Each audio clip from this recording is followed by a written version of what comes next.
గర్భిణీ స్త్రీలు బాలింతల ఆరోగ్య పరిరక్షణకు ప్రభుత్వం అమలు చేస్తున్న సంక్షేమ పథకాలను సద్వినియోగం చేసుకోవాలని జిల్లా కలెక్టర్ ప్రతిమ సింగ్ సూచించారు.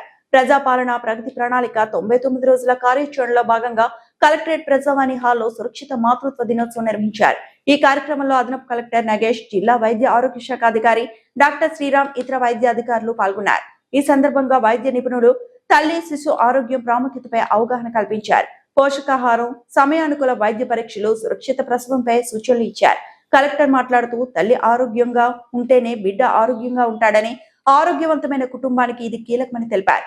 ఈ కార్యక్రమంలో ప్రజాప్రతినిధులు, వైద్యాధికారులు, ఏఎన్ఎంలు, ఐసిడిఎస్ సిబ్బంది పాల్గొన్నారు. బట్ వచ్చిన దగ్గర నుంచి పేషెంట్, అటెండర్స్, వచ్చిన ఆశా ఏఎన్ఎం ఎవరెవరికో ఫోన్లు చేపిస్తారు. వాళ్ళందరూ మాకు చాలా ప్రెషర్ పెడతారు ఫోన్ చేసి, మేడం మీ దగ్గర సిజేరియన్స్ అవుదా, పేషెంట్ అంతా బాధపడుతుంటే సిజేరియన్ చేయాలని. ప్రతి ఒక్కరికి మేము కౌన్సిల్ చేస్తున్నాం. ఇలా కాదండి, normal delivery is very very important. మేము ఓపిక మేము చేస్తామన్నప్పుడు మీరు ఎందుకు అబ్జెక్షన్ చేయాలి? So you should undergo normal delivery. Plus మనం ఫోన్ చేసిన పొలిటికల్ లీడర్స్ కానివ్వండి, ఎవరికైతే కానివ్వండి, we're telling them. Second checkup పిఎస్లో జరగాలి. థర్డ్, ఫోర్త్ టాబ్లెట్ ఫెసిలిటీస్ సిఎస్సీలలో, డిస్ట్రిక్ట్ హాస్పిటల్లో గైనకాలజిస్ట్ చేత పరీక్షించబడాలి. ఏమైనా హైరిస్క్ ఉంటే వాళ్ళు వర్క్ ప్లానింగ్ చేస్తారు. సో మనకాడ ఏంటంటే రిజిస్ట్రేషన్ 100% వస్తున్నదంటే దాంట్లో మేము క్లియర్గా చెప్పినాం. కేసెస్ ఉంటేనే మీ ఈడీ ప్రకారం రిజిస్టర్ చేయాలి.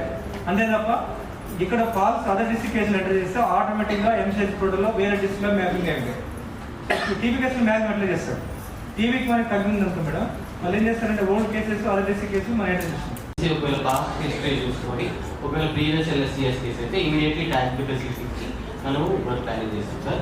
ఒకవేళ ఏఎన్సీ ప్రైమరీ అనుకోండి, ఒకవేళ హై రిస్క్ ఒకవేళ షార్ట్ స్టేచర్ మేడం చెప్పినట్టు షార్ట్ స్టేచర్ అట్లాంటి కేసెస్ ఏమన్నా ఉన్నాయి కూడా అవి కూడా హై రిస్క్ కింద ప్లానింగ్ చేసుకొని మనం వర్క్ ప్లానింగ్ ట్యాక్స్ ఫెసిలిటీస్ చేస్తాం. ఈ ట్యాక్స్ ఫెసిలిటీస్కి ఎవరు తీసుకెళ్ళాలి, what is the purpose of work planning అంటే to enhance safe institutional delivery work planning మనం చేయడం జరుగుతుంది సార్. సో ఎవరైతే ఏఎన్సీస్ ఉన్నారో ఆ ఏఎన్సీస్ని జాగ్రత్తగా డెలివరీ టైంకి ఆ ఇన్స్టిట్యూషన్కి తీసుకెళ్లే బాధ్యత ముఖ్యంగా ఆశలు ఉంటుంది సార్. దాంతోపాటు ఏఎన్ఎం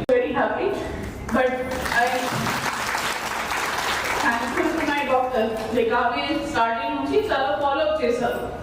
ఇవి రిస్క్ ఫ్యాక్టర్స్ ఉండొచ్చు, ఏజ్ పరంగా వేరే ఫ్యాక్టర్స్ పరంగా. సో అవి మంచిగా ఫాలో చేశారు. ఇప్పుడు ఏది టెస్ట్ చేయాలి, ఇది చేయాలి, నేను కూడా చేయాలి, ఎందుకు చేయాలి ఇంత టెస్టింగ్. మేము ప్రెగ్నెన్సీ కదా చాలా మందికి అవుతున్నాయి. రెగ్యులర్ పేషెంట్ లాగా నేను కూడా చాలా క్వశ్చన్స్ చేసిన, ఎందుకు చేయాలి ఇన్ని టెస్ట్లు, అనవసరంగా చేస్తున్నారు, అందరికీ ప్రెగ్నెన్సీ అవుతున్నాయి కదా. బట్ అవి కూడా ఎక్స్ప్లెయిన్ చేశారు. 6 విజిట్స్ చేస్తాము. ఒకవేళ సిజరీన్ అయితే మాత్రం 5 విజిట్స్ వస్తాయి మేడం. 42 డేస్కి మెడిసిన్ స్టార్ట్ చేస్తాం. ఓకే,